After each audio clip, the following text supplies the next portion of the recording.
Bienvenue à l'Hypothèque sportive, là où les finances, les hypothèques et des invités sportifs inspirants se rencontrent. Dominique Gontier, joueur de soccer de haut niveau, vétéran des Forces armées canadiennes, courtier hypothécaire depuis 2017, triathlète et père de famille. Ce podcast vous permettra de connaître des solutions et des options afin de réaliser votre projet immobilier et d'optimiser votre patrimoine financier. En espérant que ce podcast puisse aussi vous inspirer à devenir une meilleure version de vous-même. Sur ce, bonne écoute. Merci d'avoir accepté mon invitation, Phil. Merci pour l'invitation. Je t'appelle Phil parce que honnêtement, je te considère proche de moi.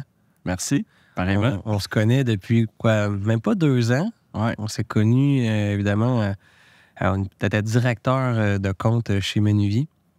Puis, pour le bien de nos éditeurs, Philippe Normandin, bien sûr.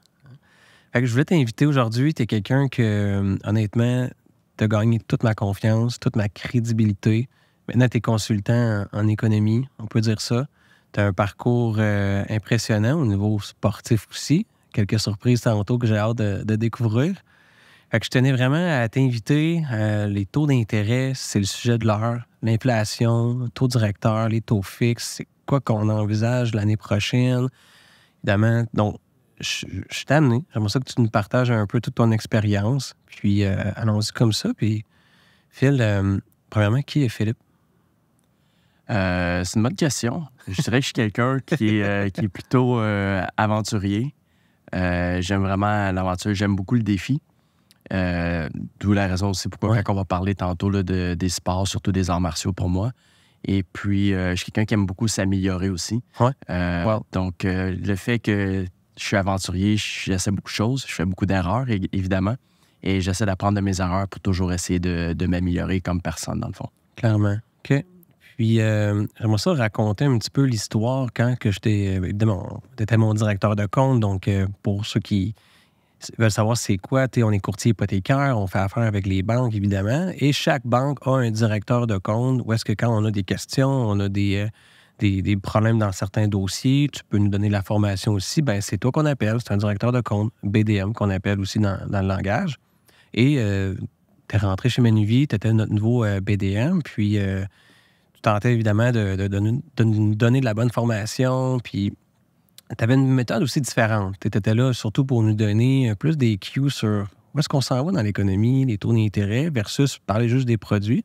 Fait que ça, c'était différent. Fait que t'es chapeau pour cette approche-là. Merci. Puis je me rappelle aussi, tu m'as appelé, tu m'as dit, Dominique, les taux vont monter entre 3, 4, 5 %. Je me rappelle pas exactement. Honnêtement, je t'ai pas cru. Personne t'a cru. Tout le monde t'a traité de fou. C'est vraiment ça. Ouais, tout le monde me disait que c'était impossible, en fait. On était en 2022. La Banque du Canada dit non, c'est temporaire. Il n'y a pas vraiment de hausse à venir. Ou c'est gratté.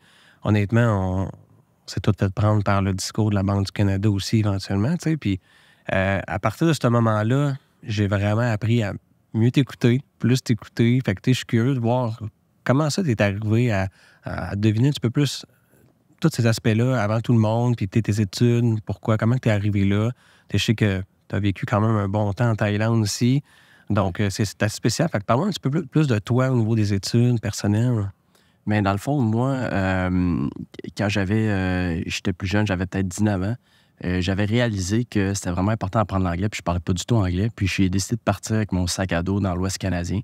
Je me suis retrouvé à Banff, comme beaucoup de gens ont fait. Et puis, par la suite, je suis allé à Vancouver, puis j'ai adoré cette ville-là. Je suis comme, wow, il y a quelque chose de spécial ici. Ouais. Et puis, ce qui fait qu'éventuellement, je suis allé, j'ai fait mon bac en études internationales à Simon Fraser University. Okay. Donc, j'avais fait un certificat en relations internationales à l'Université de Sherbrooke. Okay. Puis, tout de suite après avoir complété ça, j'ai pacté mon auto. Puis, je suis parti en auto, puis je suis allé à Vancouver. J'avais pas encore décidé quelle université. J'étais allé voir UBC, j'étais allé voir SFU. Et SFU, Simon Fraser University, ça corrélait plus avec ce que je recherchais. Okay. Puis moi, la raison que j'ai fait un bac en études internationales, c'est parce que je voulais vraiment bien comprendre comment ça fonctionne le monde. Et je croyais pas que c'était bon de juste faire un bac soit en politique ou juste en économie ou juste en histoire, etc. Et c'était un nouveau programme qui venait de commencer, études internationales. Et ce que j'aimais à Simon Fraser, c'est que je pouvais choisir à peu près 75 % de mes cours. Okay. Donc, je pouvais vraiment me spécialiser dans les domaines qui m'intéressaient un peu plus. Donc, j'ai gradué de là-bas. Donc, j'ai vécu 3 ans à Vancouver. Évidemment, faire mon bac dans ma deuxième langue qui était l'anglais. Oui. On s'entend qu'à 19-20 ans, je ne parlais pas anglais. Ah, bravo.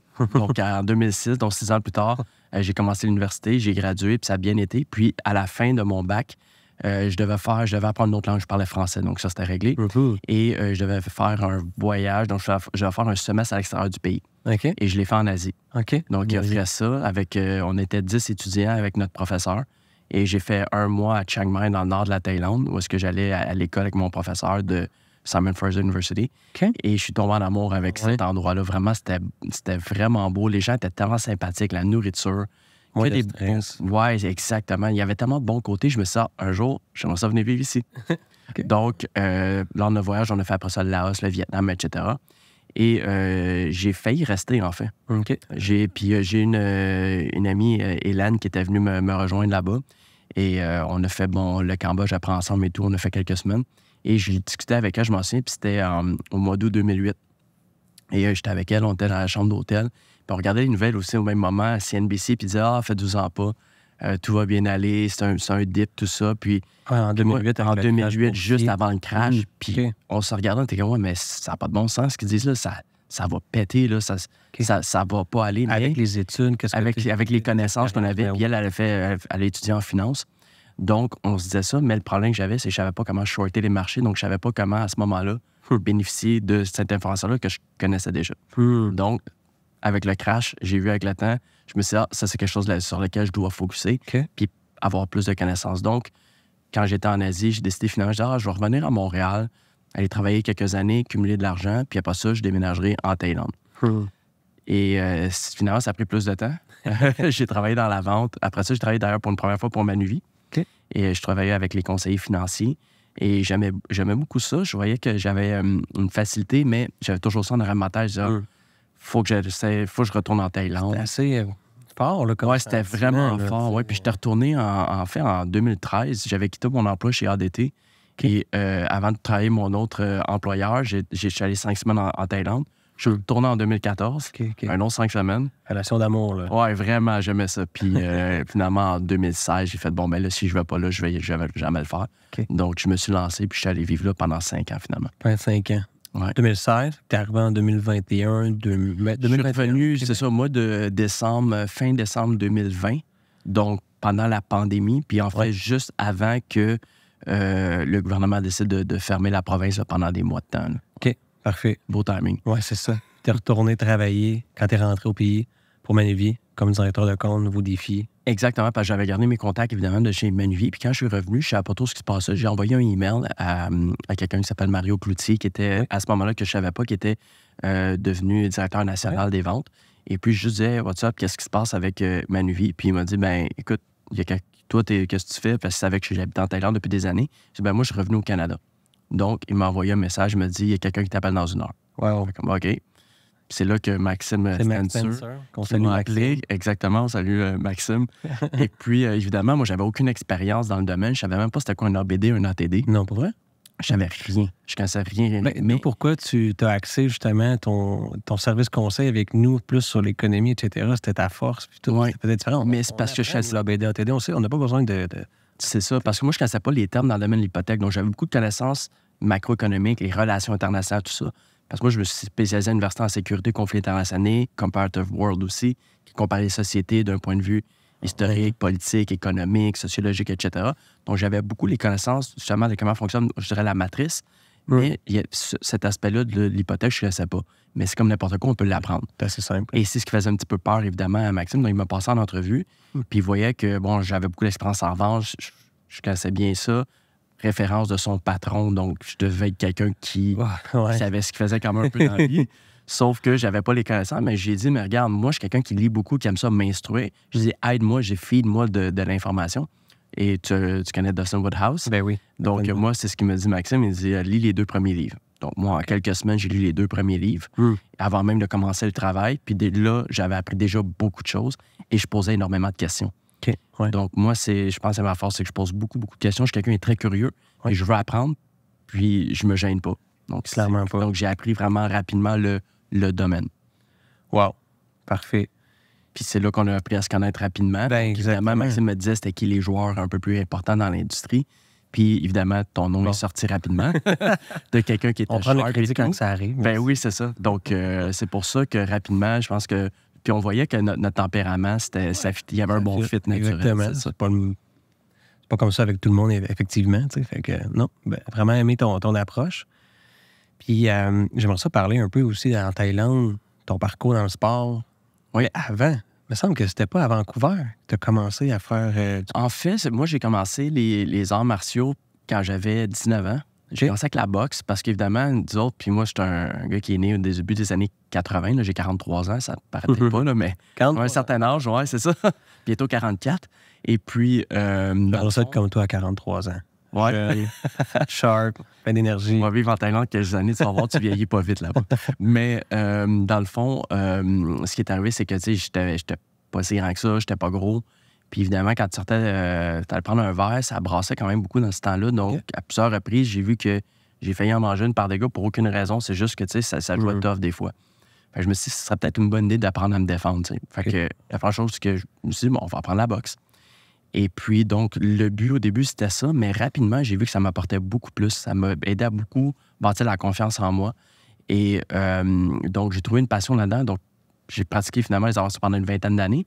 Mais c'est même plus pour une question de self-defense. C'est vraiment parce que ça me permettait d'un petit peu canaliser mon énergie. C'est un petit peu comme de la méditation en même temps.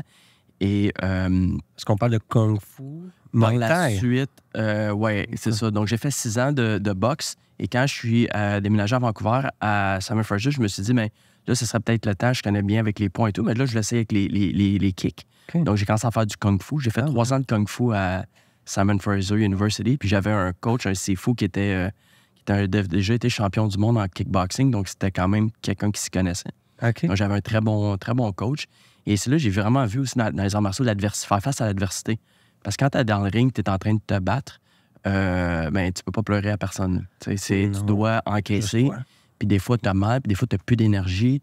Tu penses que tu n'es plus capable, mais tu as encore plus d'énergie que tu pensais. Puis je pense que toi, dans la course, tu as déjà vu. Oui, exactement. Exact. Mais j'ai commencé à course à pied cette année, tu sais, puis j'ai toujours été un joueur de soccer, tu sais, fait que courir, changer quand je suis fatigué, c'est correct, tu sais, ou j'étais défenseur central, fait que j'étais capable de jouer un 90 minutes parce qu'on court pas nécessairement tout le temps, on trotte, à un moment donné, on fait un sprint, mais la course, c'est non-stop, mais... Ouais. Fait que pour vrai, j'ai vraiment pogné une piqûre cette année par rapport à ça. Puis, à un moment donné, tu sais, je me sens fatigué, je pense que je suis plus capable. Puis, étonnamment, il y a quelqu'un qui vient m'aider. On appelle ça un lapin des fois. Donc, c'est une motivation, on le suit. Puis, finalement, on finit la course quand je pensais juste pouvoir finir la course. Puis, ça donne vraiment un kick d'énergie. Fait que, je peux comprendre là, que quand on pense qu'on n'a plus d'énergie, puis c'est dans n'importe quoi, on est capable, on est humain, en fait.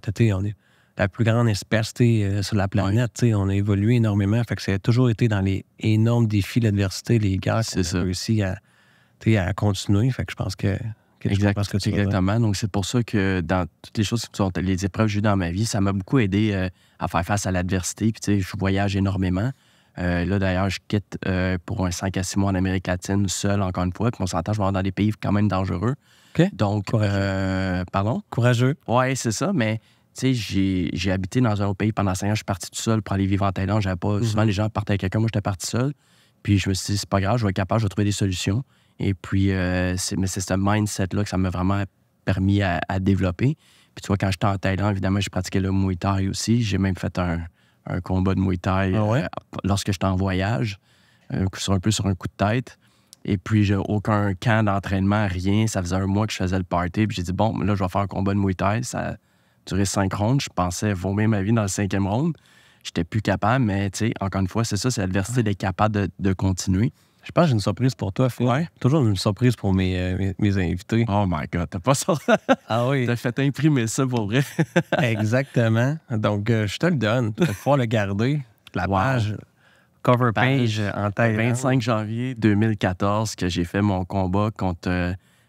Padan Sikrudo, ouais. C'est incroyable. Il est là, avec tout plein de combats. Hey, mais ce qu'il faut savoir en plus, c'est quand je suis allé là, le promoteur pensait que j'étais fou, premièrement. Là. Il m'a dit, c'est parce que tu comprends qu'il y a du monde qui meurt à chaque année dans un ring en Thaïlande, là, en faisant du Muay Thai. Puis j'expliquais que oui, mais tu sais, ça faisait 15 ans à ce moment-là, je faisais des arts martiaux, donc je savais quand même ce que je faisais, mais je n'étais pas en forme. Écoute, tu le vois, mon ami l'a filmé avec une petite caméra, puis j'avais même une petite bédaine de bière, parce que ça faisait un mois que j'étais sur le party, tu sais. Puis, mais c'est ça, je me disais, regarde, je suis capable, je continue. Puis finalement, je me suis vraiment bien débrouillé. C'était quand même drôle. Mais ça m'impressionne pour vrai. C'est un peu... tu m'as raconté ça l'autre jour pour vrai. Ouais, c'est des affaires, des fois, c'est des décisions que je sais pas si c'est des bonnes ou des pas bonnes, mais ça fait des... Ça fait partie de notre expérience. Exactement. Nous, tu sais, puis aujourd'hui, tu es ici, tu as un travail, tu as une entreprise, justement, tu es rendu consultant en économie, tu sais, puis moi, pour vrai, ça a été vraiment une des bonnes décisions que j'ai prises pour mon entreprise cette année, tu sais, c'est d'engager quelqu'un pour me tenir informé, mais aussi mes clients. On veut minimiser les risques pour nos clients. Je pense que tu es vraiment la bonne personne pour ça.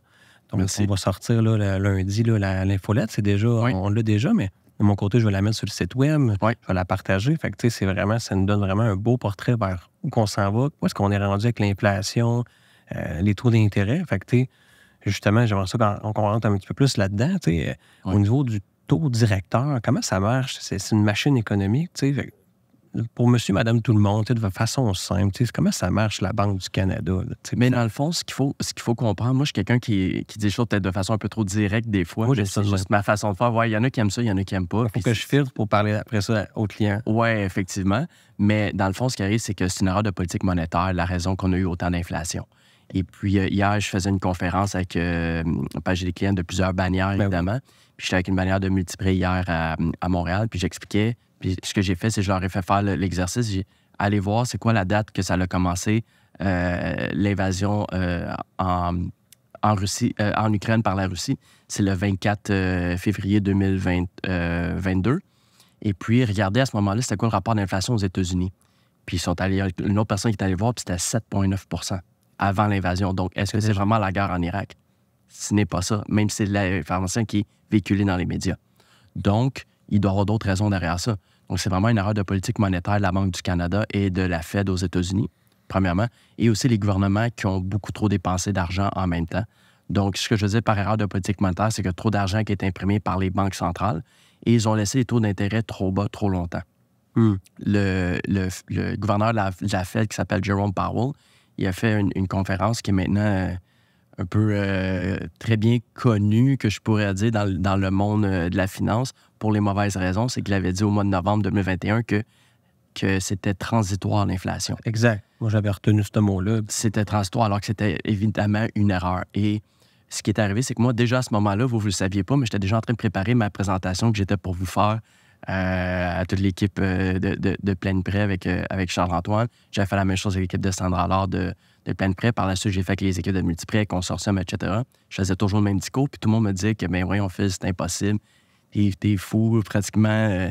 Écoute, les taux directeurs ne vont pas augmenter autant. Puis ce que j'expliquais, c'est ça. J'expliquais que le taux directeur devrait augmenter entre 4 et 5 %. Puis il y avait des raisons derrière ça. Pourquoi autant et pourquoi pas plus? Ouais. Mais il y avait... C'est parce que on pouvait l'anticiper pour la raison que l'inflation était élevée et il fallait qu'il augmente beaucoup plus le taux directeur que les gens comprenaient pour être capable de vraiment arrêter l'inflation. Par contre, les gouvernements sont très endettés. Donc, c'est pour ça que c'était difficile pour eux d'aller à du 6, 7, 8 % parce que ça aurait trop un gros impact sur les finances du gouvernement. Donc, c'est pour ça, pour moi, l'estimation que j'avais, c'était difficile à dire parce que moi, je disais ça au mois de janvier 2022. Donc, je me disais que c'était pour être environ 4 à 5, ça serait la logique. Okay. Donc, c'était là le raisonnement. Mais nous, on n'a pas cette connaissance-là, on n'a pas cette expérience-là. Puis le gouvernement dit complètement quelque chose d'autre, même que le message qui est véhiculé... Fait que, c'était difficile de nous de se positionner là-dedans. On était mélangés. C'est ça, parce que vous n'avez pas la formation nécessairement toute économique. Puis comme je dis, moi, la façon que j'analyse les choses, c'est que je fais ça très différent des autres. C'est parce que je regarde vraiment l'aspect historique, politique, sociologique et économique. Donc, je ne fais pas juste le focus. Puis ce que j'ai vu, c'est une erreur qui avait été faite beaucoup au Canada, c'est que les gens regardent juste l'aspect économique. Ils ne regardaient pas l'ensemble de la problématique. C'est pour ça qu'il y a eu des erreurs d'analyse. Mes sources d'information, il n'y en avait aucune qui venait du Canada, c'était toutes des États-Unis. Et toutes ces personnes-là, comme par hasard, ce qu'ils faisaient, c'est qu'ils regardaient l'aspect historique, sociologique, politique et économique. Donc, c'est pour ça qu'ils ont été capables de bien anticiper les choses. Donc, je peux nommer des noms comme Mohamed El-Arian, Larry Summers, Nouriel Roubini, Ray Dalio, toutes des gens qui l'avaient anticipé, qui disaient déjà, ben là, si la Fed ne commence pas à augmenter son taux directeur dès l'automne, on disait l'été 2021, je dirais que c'était pas mal le timing qu'il fallait qu'il commence à remonter. Ils l'ont pas fait. Ils l'ont pas fait. Puis quand il parlait de transitoire au mois de novembre 2021, là, c'était évident qu'il avait échappé la balle. Oh, OK, je comprends.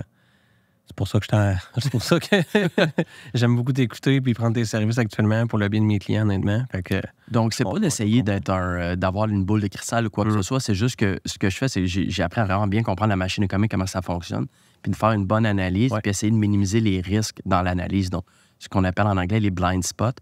Et c'est qu'il y en a énormément en ce moment. Puis c'est pour ça, lorsque j'ai fait ma présentation, comprendre la machine économique pour minimiser le risque financier de ses clients, c'est parce qu'il y a beaucoup, justement, d'angles morts en ce moment. Et il faut essayer de minimiser les risques pour les clients en ce moment. Donc, merci beaucoup justement, de toujours suivre, de toujours m'avoir encouragé. C'est vraiment apprécié. Puis bien, d'ailleurs, maintenant, je suis accrédité avec l'AMF.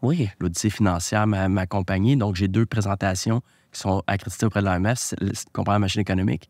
Et la dernière que je vais pouvoir bientôt vous offrir, qui est sur les bons du Trésor. Exact. Qui est les taux fixes, dans le fond. Exactement. Donc, la corrélation entre les bons du Trésor et les taux fixes, comment ça fonctionne, etc. Donc, beaucoup de courtiers hypothécaires m'ont fait cette demande-là. Donc, éventuellement, j'ai créé la présentation. Elle vient juste d'être accréditée cette semaine par Phil, l'AMF. nous en parle un petit peu plus. Tu es ici là, pour moi, je veux savoir un peu justement comment ça marche les taux fixes. Parce que souvent, les gens, d'ailleurs, ça arrive souvent. Les taux directeurs, ça l'a augmenté à la télévision. On parle ici du taux directeur, là, parce que jamais les médias vont parler des taux fixes, que ça l'a augmenté de 0,2 %. Personne n'en parle. Fait que souvent, les clients disaient mais les taux augmentent sûrement la semaine prochaine. Mon taux, il est-tu garanti? Oui, mais c'est parce que là, on parle d'un taux fixe ensemble. Ça, c'est le taux directeur, donc le taux variable. Fait qu'il y a vraiment une différence. Le taux directeur, ça sert justement à soit on l'augmente, on le descend pour soit stimuler l'économie. On comprend le principe. Donc, ça va toucher les taux variables. Mais les taux fixes, comment qu'ils bougent? Pourquoi que ça bouge aussi rapidement comme ça? Honnêtement, je pense que le taux fixe bouge 10 fois plus que le taux directeur par année, là, honnêtement. Oui, c'est un petit peu, je dirais, on est dans une période qui est un peu anormale en ce moment. Ce qu'il faut comprendre, c'est qu'on a un changement de paradigme. Et c'est là que je vois que beaucoup de gens n'ont pas encore compris ça, ils ne sont pas ajustés. Les premiers à s'être ajustés, c'est toujours les milliardaires, habituellement. C'est pour ceux qui sont d'ailleurs milliardaires, c'est parce qu'ils comprennent bien qu'ils gèrent de la grosse argent, etc. Et là, on est dans un nouveau paradigme. Vous avez pu voir qu'est-ce qui s'est passé avec la pandémie. Après ça, énormément d'inflation. Maintenant, beaucoup de hausses de taux directeurs, donc des taux d'intérêt. Est-ce qu'on risque de continuer de voir beaucoup de choses dans le reste de la décennie? Mais probablement, je veux dire, c'est juste la réalité, donc il faut essayer d'y faire face. Maintenant, pour répondre à ta question, comment ça bouge les taux fixes? Mais ce qui s'est passé, c'est que la Banque du Canada et la Fed ont augmenté les taux directeurs extrêmement rapidement pour combattre l'inflation parce qu'ils se sont rendus compte, sans nécessairement l'avouer, qu'ils avaient fait une erreur de politique monétaire. Donc, ils ont essayé de la corriger le plus rapidement possible. Ce qu'il faut dire maintenant, c'est qu'à 5 % on est dans vraiment le sweet spot avec la Banque du Canada. Donc, en ce moment, le gouverneur, je dirais en 2023, depuis quelques mois, il fait des bonnes choses. Puis là, on a une politique monétaire qui est très bonne. Donc, ce qui arrive, c'est qu'en montant beaucoup le taux directeur, ça a fait monter les bons du Trésor. Et la corrélation, c'est qu'on peut voir comment vont bouger les taux fixes avec les bons du Trésor de la même durée de temps. Donc, je dirais un 5 ans. Donc, si vous voulez voir comment va bouger le taux fixe, regardez comment bouge le bon du Trésor 5 ans. Donc, s'il augmente beaucoup, on peut s'attendre à des hausses des prêteurs du taux fixe. S'il baisse, probablement à des baisses du taux fixe. On peut aller facilement sur Google, taux obligataire 5 ans, il y a un beau graphique, je pense que c'est MarketWatch. Ça nous permet justement de voir à l'avance un peu, mais les taux obligataires ils ont augmenté. Fait ça se peut que les taux fixes augmentent. Puis c'est un petit peu ce que tu nous fais comme coaching aussi. Tu nous avises un petit peu d'avance. Puis là, actuellement, à l'heure qu'on se parle, c'est un petit peu plus vers la baisse actuellement. Exactement. Puis justement, cette semaine, c'est drôle, les banques ont baissé de 0,10, vont peut-être même 0,20. Puis ils risquent de continuer de baisser. Aujourd'hui, on est le 4 novembre quand on filme ça, donc pour mettre les choses en perspective. Donc, ce qui est arrivé, c'est que c'est Jerome Powell, il a fait un speech le 1er novembre pour la Fed. Et il a dit des choses qui étaient très différentes d'auparavant.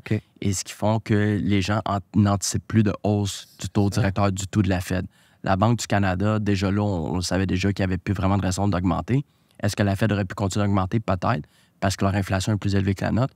Mais là, avec ce genre de speech-là qu'il a fait, c'est que les gens ont tout de suite réalisé qu'il ne devrait plus avoir de hausse, de continuer de hausse directeur aux États-Unis. Puis les gens, on parle souvent des investisseurs, les marchés boursiers, comme une confiance que ça ne va pas augmenter. Donc, ils anticipent soit ce soit stable ou ça descende éventuellement. Fait que c'est pour ça que les taux fixes diminuent actuellement. Donc, ce qui arrive, c'est que c'est pour ça que premièrement, la bourse, effectivement, elle a beaucoup augmenté mercredi, jeudi, vendredi de cette semaine parce que, justement, les gens se sont dit, peut-être qu'il devrait pas avoir de hausse. Donc, c'est bon pour la bourse. Mais ce qui nous intéresse ici, c'est plus les taux fixes, obligataires. Et ce qui s'est passé, c'est que le Canada, évidemment, il y a quasiment un miroir de ce qui se passe aux États-Unis. Ouais, ben oui. Les taux obligataires se sont mis à chuter aux États-Unis parce que, justement, les gens se sont dit, OK, il ne devrait pas y avoir de hausse de taux directeur. Donc, ça a fait baisser les bons du Trésor aux États-Unis. Donc, le Canada a rapidement suivi. Donc, c'est un peu ce qui s'est passé. Donc, tout ça a été causé par le speech de Jerome Powell de mercredi, le 1er novembre. OK. C'est fou, hein, comment quand une personne peut changer un peu. C'est ça. Donc, toi, tu as vu ma présentation Comprendre la machine économique. Ouais. Donc, j'explique bien le pouvoir de la Banque centrale et du gouvernement sont les deux facteurs les plus importants, les deux engrenages principaux. Ouais. Donc, il faut comprendre qu'effectivement, ces personnes-là ont énormément de pouvoir, plus que les gens, des fois, le réalisent. Merci beaucoup, Phil, pour toute cette clarification-là. Puis, j'aimerais ça parler un petit peu de l'inflation. On parle souvent de l'inflation. Il y en a comme deux qu'on peut l'appeler, le core ou l'inflation, comme tu l'appelles, qu'on véhicule un petit peu plus dans les médias, je voudrais. Fait que, il y a comme une confusion au niveau de l'information. C'est lequel qu'il faut regarder, puis c'est lequel qui est plus important pour la Banque du Canada, justement. Donc, c'est sûr qu'il faut regarder les deux, mais il faut comprendre comment est-ce qu'ils fonctionnent ces rapports d'inflation-là. Donc, ce qu'on appelle, on va utiliser les termes en français puis en anglais, donc l'IPC global, c'est-à-dire c'est l'inflation de tous les produits. Okay. C'est celui qu'on entend toujours dans les médias. Pourquoi? C'est celui qui est le plus volatile. Donc, évidemment, les médias, ils aiment bien un chiffre qui bouge le plus parce que ça fait des plus belles nouvelles, ça vend des nouvelles, etc. Qui est plus élevé actuellement. Et c'est ça. C'est lui qui avait monté à du 8 aux États-Unis, quasiment à 10 Mais le chiffre le plus important, c'est l'inflation de base qu'il faut regarder. Pourquoi je dis que c'est le plus important? Parce que l'inflation de base, c'est quoi? C'est sans l'énergie et le prix de la nourriture, ce qui fait qu'il est moins volatile. Et on peut voir si l'inflation, elle est ce qu'on dit en anglais, sticky in the economy. Est ancrée dans l'économie. Elle est ancrée dans l'économie, exclut le exactement. coût du pétrole, on exclut le coût de la nourriture, qu'on peut vraiment voir. On s'entend, c'est des coûts qui sont très importants, mais ça fait que ça va moins faire bouger ce rapport-là d'inflation. Pourquoi il est important? C'est parce que c'est celui-ci sur lequel se base surtout la Banque du Canada et la Fed sur leur décision de politique monétaire. On prend un peu plus dans le détail, expliquer exactement c'est lequel. Aux États-Unis, c'est le PCE qui appelle le Price Consumer Expenditure, etc. Mais honnêtement, on fait juste regarder le core inflation, ce qu'on appelait le CPI ou le core CPI, puis avec ça, on est capable de voir un peu ce qui se fait. Maintenant, je ne suis pas ici pour vous dire si c'est-tu la bonne chose à regarder, ci ou ça. Je vais juste vous dire comment ça fonctionne. C'est ce qu'ils font. Et les banques centrales sont très, très transparentes par rapport à ça. Ils vont dire, nous, on regarde le core inflation. C'est ça qu'on l'IPC regarde. de base. Donc, l'IPC de base. Donc, si c'est ça qu'ils font, donc si on veut comprendre et un peu anticiper qu'est-ce qu'ils vont faire comme politique monétaire, mais il faut regarder les mêmes données.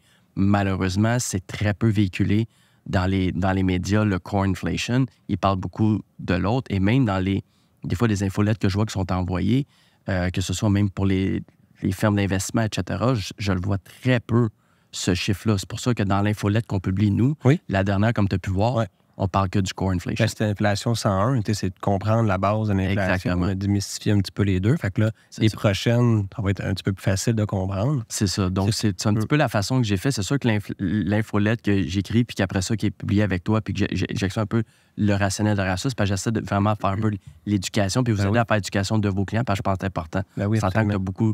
Tu as déjà énormément de connaissances, tu fais très bien ton travail, etc. Mais j'essaie d'amener les choses un peu plus loin, puis j'essaie de donner des outils, dans le fond, pour un peu éduquer aussi les clients. Donc, c'est un petit peu le qu'on fait tourner. Mais je pense que c'est ça que les clients veulent, au final. Tu sais, un taux d'intérêt, c'est super facile. Là. Tu peux aller sur n'importe quel site Internet, de l'institution financière, il y a des cabinets de courtage en ligne que, tu sais, mais un service conseil, un accompagnement, puis quelqu'un qui est compétent, c'est pour ça que de mon côté, j'aime ça. Avoir toutes ces connaissances-là, ça me permet de me démarquer et de donner une valeur ajoutée à mes clients, puis surtout ceux qui décident d'aller dans le taux variable actuellement, que je considère encore une bonne option, considérant telle raison.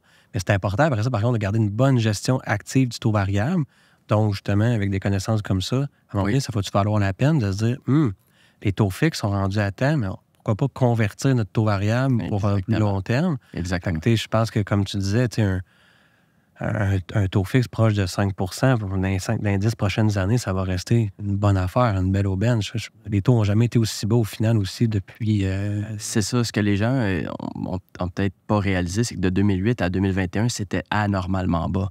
c'était pas censé être bas comme ça, mais il y avait des raisons économiques derrière ça, qu'on n'a pas nécessairement besoin de rentrer dans les détails. Mais c'est pour ça que un taux de directeur à 0% ou 0,5%, c'est pas normal. On s'entend, tout le monde le sait, mais quand ça fait 10, 12 ans que c'est comme ça, tu commences à dire, c'est peut-être rendu normal, c'est une nouvelle réalité, ça va toujours être comme ça, tu sais. Mais finalement, les gens se sont rendus compte avec tout ce qui est les conséquences de la pandémie, que finalement, la réalité, c'est qu'on est revenu à la normalité des taux d'intérêt. Ouais. Le problème, c'est le niveau d'endettement. C'est ce qui reste parce que les ménages sont beaucoup plus endettés qu'auparavant. Les ménages canadiens, ce que je voyais, c'est à peu près 185 de taux d'endettement, ce qui est énorme. Ouais, à peu près le double des États-Unis, qui, eux, est plus près de 90 %. Donc, c'est le plus gros problème au Canada. Par contre, on a moins d'inflation que les États-Unis, beaucoup moins d'inflation qu'en Europe. On a un bon système bancaire. Donc, il y a plein de bonnes choses au Canada. Si on se compare, les choses vont très bien. Le plus gros problème au Canada, c'est l'endettement des ménages. D'où l'importance d'avoir un bon courtier hypothécaire qui va vous aider dans la gestion du passif. Oui. Puis c'est pour ça que je me suis lancé, j'ai quitté mon emploi chez Manvie, puis je me suis lancé ma business de l'outil financier parce que justement, j'y crois vraiment au courtage hypothécaire. Puis je me suis dit que, honnêtement, les gens riaient quand je vous disais ça l'année passée. Je disais, le métier de courtier hypothécaire, c'est le plus important après les métiers de médecin et d'infirmière, et même plus important, le métier de professeur en ce moment. Puis les gens riaient. Mais je pense que les gens commencent à comprendre pourquoi que j'expliquais ça. Parce que je disais, les gens qui vont prendre du variable, ils la trouveront pas drôle tantôt. Ceux qui signaient du variable, moi, janvier, février, mars 2022. Mais là, regardez, ces gens-là, ils ne paient plus de capital, comme tu disais. Il y en a qui sont sur le bord de perdre des maisons. Dans l'Ouest canadien, en Ontario, ils commencent à perdre leur maison.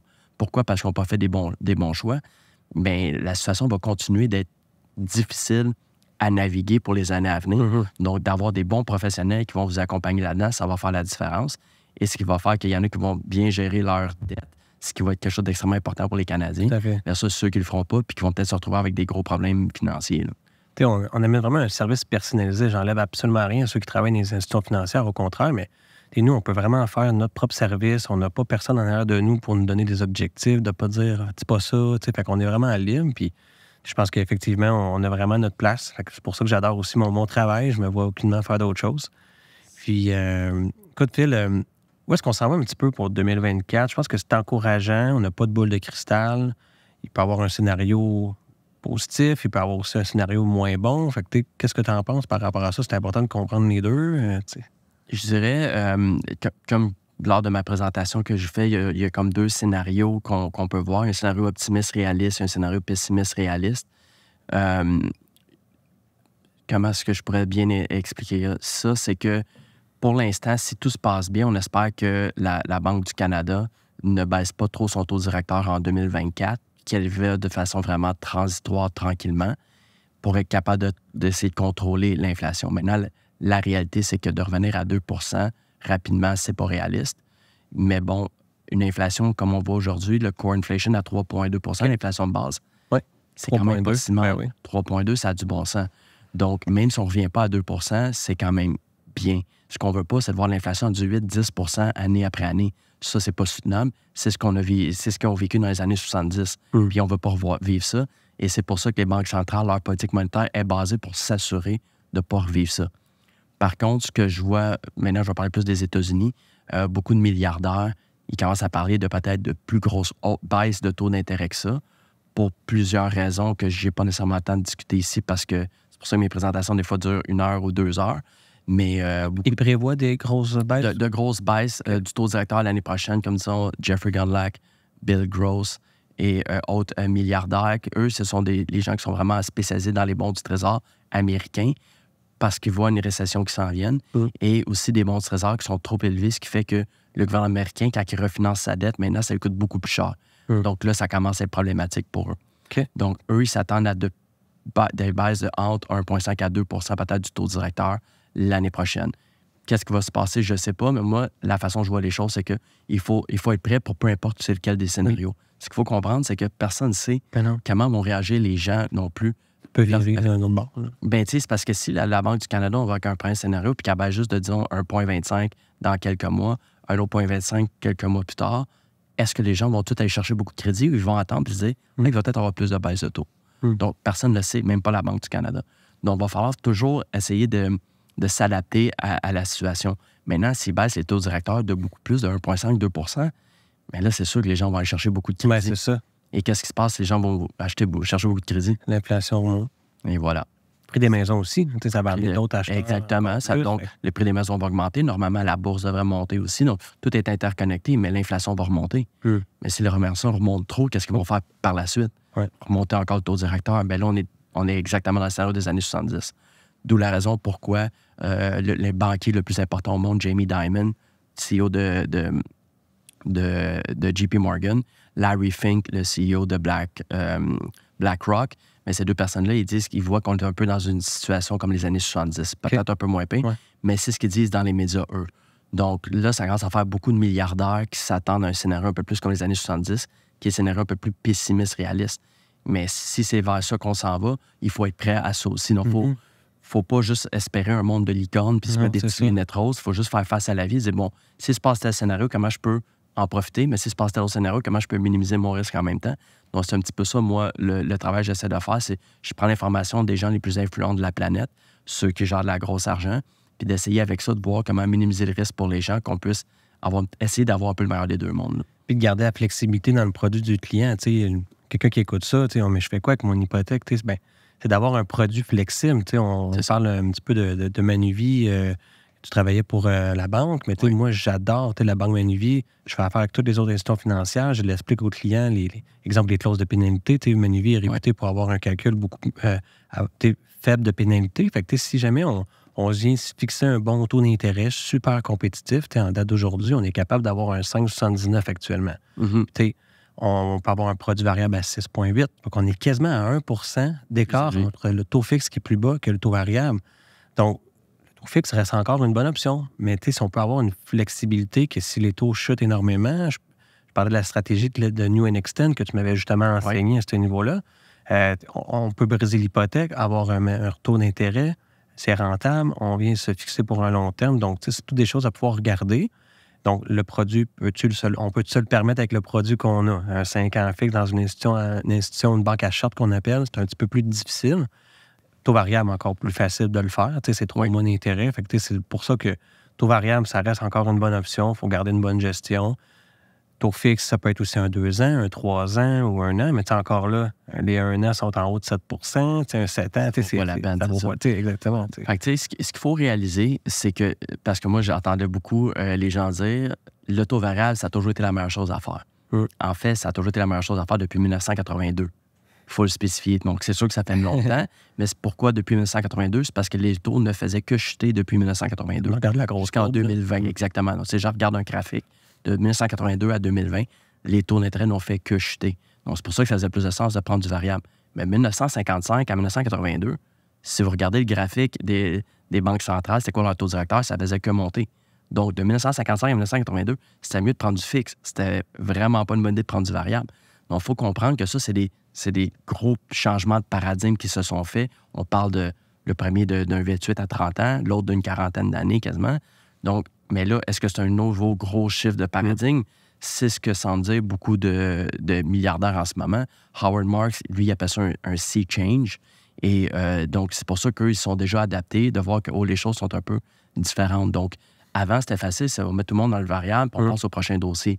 Maintenant, ce qui est vraiment intéressant dans votre travail, c'est que c'est du cas par cas. Donc, il faut vraiment, d'où l'importance de faire affaire encore une fois avec un bon courtier hypothécaire, parce que le courtier hypothécaire, il va être capable de trouver le bon produit, parce que si les gens vont dans une certaine banque ou à la caisse, est-ce qu'ils ont vraiment le bon produit pour le client? Ça ne veut pas dire. Tandis que toi, vu que tu as accès à des dizaines de prêteurs, c'est beaucoup plus facile pour toi de trouver vraiment le bon produit pour le client, ce qui n'était pas un problème auparavant. Donc, les choses ont changé, il faut s'adapter. Puis ceux qui ne s'adaptent pas, malheureusement, la loi de Darwin, on la connaît. Puis je reste proche de mes clients. Après, on continue à leur envoyer de l'information. Souvent, en institution financière, c'est correct, mais est-ce que ton conseiller en banque va t'envoyer de l'infolette sur l'économie pour te tenir au courant? C'est tout un service qui vient avec ça après qu'on peut offrir. Fait que je pense qu'on a vraiment une belle valeur ajoutée. Puis toi, Phil, est-ce que tu connais certaines stratégies des fois pour au niveau de l'hypothèque, pour aider à peut-être payer moins d'intérêt? Je pense que je t'en avais déjà parlé. Bien, évidemment, ça, c'est quelque chose que j'ai pas autant de connaissances que toi, qui est la un livre. un petit cadeau. Ouais. Ça, j'en ai amené un pour toi. OK, la manœuvre Smith. Parce que ça, c'est quelque chose qui m'intéresse énormément. Ouais. Parce que c'est vraiment important dans le monde de la finance de minimiser l'impôt qu'on paye. Donc, la manœuvre Smith, ça, j'aimerais ça que tu m'en parles. Exact. Parce que je sais que c'est quelque chose qui m'a toujours intrigué. Fait que j'aimerais ça que tu m'expliques. C'est sûr que la manœuvre Smith englobe plusieurs accélérateurs, mais la manœuvre Smith, en tant que telle, permet en fait une conversion de ton prêt hypothécaire éventuellement vers la marge de crédit hypothécaire qui, elle, est associée qu'on a toujours réemprunté mensuellement un certain montant qu'on a placé dans les marchés boursiers. Fait que oui, on vient acquérir de l'actif, on emprunte, donc on a pu générer un certain revenu selon le concept fiscal qu'on peut déduire les intérêts de cet emprunt-là. C'est ça qui est intéressant. Éventuellement, si j'ai un prêt hypothécaire de 200 000, dans peut-être 20 ans, je vais avoir encore la même dette de 200 000, mais ça va être investi dans un fonds non enregistré de 200 000 avec des intérêts composés. Bien, j'espère qu'avec le temps, règle du pouce, je pense que sur 10 ans, un taux de rendement de 7 c'est supposé doubler. Il y a des meilleures années, il y a des moins bonnes, mais exemple que ça vaut 400 000. Super hypothétique ici. Là, je vous invite toujours ceux qui regardent ça de faire affaire avec un conseiller financier, un planificateur financier, un fiscaliste comptable, mais généralement, on dit ça. Donc, c'est quand même intéressant de se dire, bien, j'ai emprunté, j'ai profité, j'ai 35 ans, au lieu d'attendre 65 ans, commencer à utiliser le levier de notre maison une fois que c'est payé, pourquoi pas l'utiliser maintenant? Donc, on peut profiter des retours d'impôts pour payer plus vite notre hypothèque. Donc, c'est super quand même. C'est sûr que c'est pas pour tout le monde. Non, quand même, c'est ça, exactement. Avec la situation économique aujourd'hui, les placements, l'année prochaine, avec les élections des États-Unis, c'est sûr que le marché boursier, il change beaucoup. Mais c'est sûr qu'on rentre de façon minime dans le marché.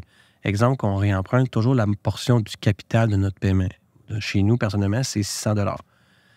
Fait que je rentre dans le marché, 600 $ mensuellement, 300 $ pour moi, 300 $ pour ma conjointe.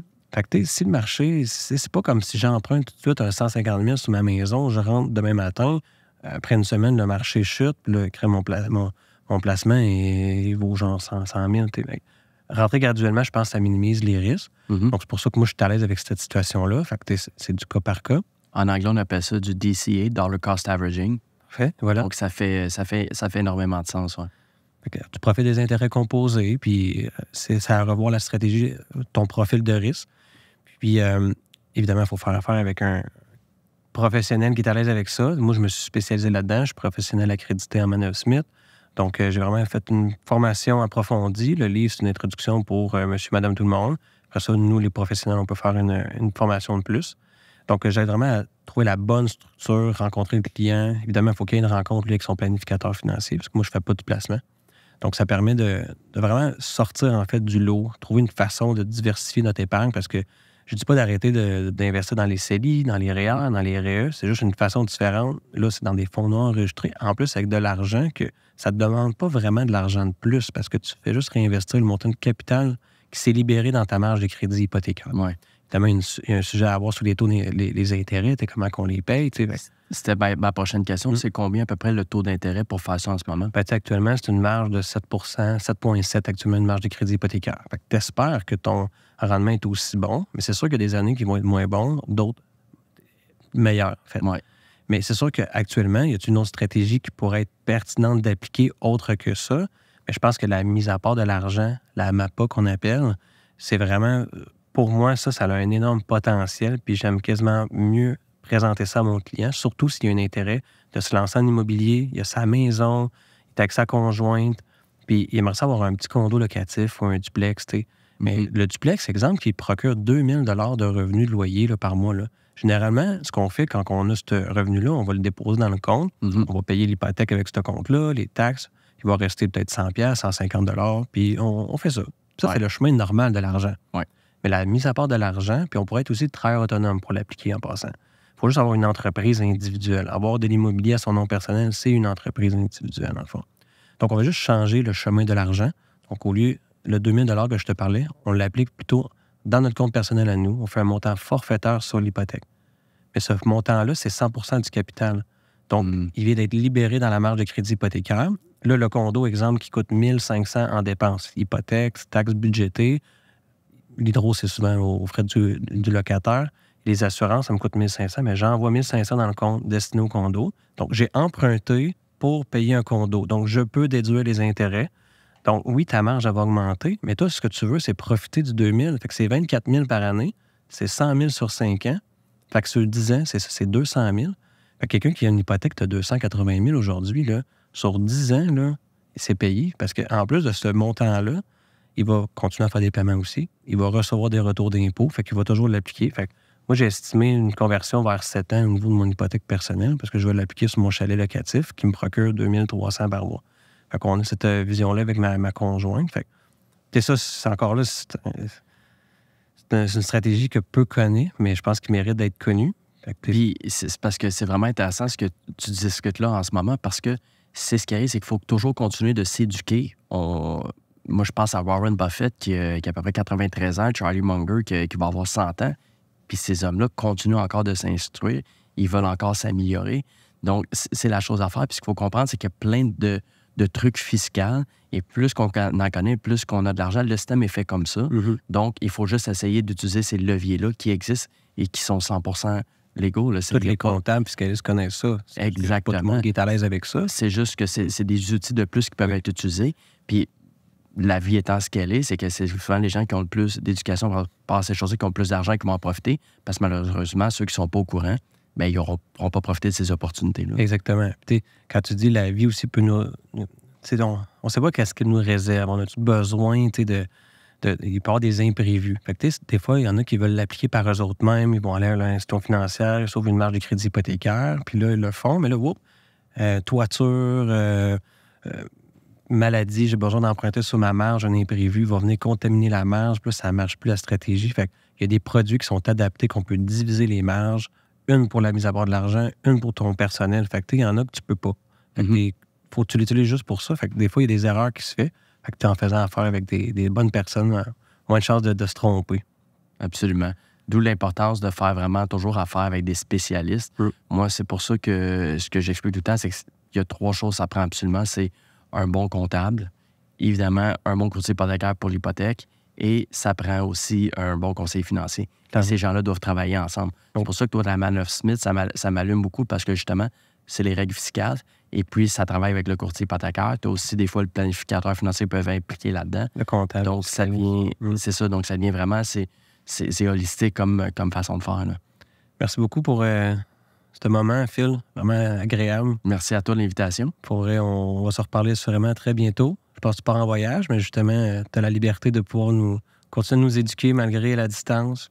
Oui, exactement, parce que ça n'affecte pas ma façon de faire. Pour moi, c'est pratiquement plus normal de me promener beaucoup. C'est ma façon d'être. J'aime ça me promener. J'étais un peu comme je suis un peu nomade pour ça, mais ça fait que ça me donne plus d'opportunités aussi. J'ai rencontré des gens d'un peu partout dans le monde, donc merci beaucoup. Je disais en joke à mes invités, on s'en va au gym, on s'en va sur la glace. Là, je sais pas trop si on se voit dans le ring. J'ai peut-être un petit peu peur, là, mais en tout cas, faudrait que tu me montres comment ça marche exactement. Ouais, un petit peu plus la base, même si on sait que tu as fait l'armée. Ouais. Merci beaucoup, Dom. Ça fait un grand plaisir. Merci encore. Merci, bye.